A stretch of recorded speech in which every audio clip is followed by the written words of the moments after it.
Mahabayang araw sa inyong lahat. Ako nga po pala si Janelle Langkil at narito ako para mag-ulat. Inutusan ni Pangulong Ferdinand Marcos Jr. ang Philippines National Police at Department of Interior and Local Government sa habulin ang kidnapping for Ramson grouping sa bansa. Sa press briefing sa Palasyo, sinabi DILG Secretary Corvic Remula na inatasan siya ng presidente na palakasin ang kanyang kalaban sa KRF groups na lansangan ang mga ito sa lalong madaling panahon. Kilala rin ng ANYA PNP anti-kidnapping groups ang mga group at miyembro ng mga ito, maging ang kanilang mga safe houses at kung saan nakatira ang mga ito. Dahil dito, kaya asahan na niya ang mga mas pinariting na operasyon sa susunod na araw. Sinabi naman ni NCRORO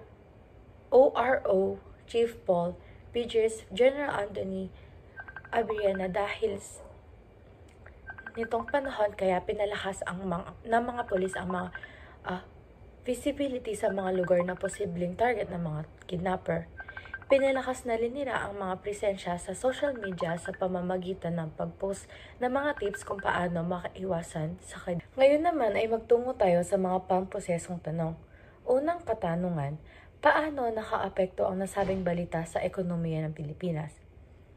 Ito ay may magandang maidudulot sa ating ekonomiya dahil hinahanap na ng mga pulisya ang mga kidnappers dito sa ating lugar at maraming taong sasaya dahil magiging payapa na ang mga tao at ang lugar natin. Pangalawang katanungan, paano ka naapektuhan sa nasabing balita? Ako ay masaya dahil unti-unti na nilang nahanap ang mga kidnappers at malaki rin ang tulong nito sa atin.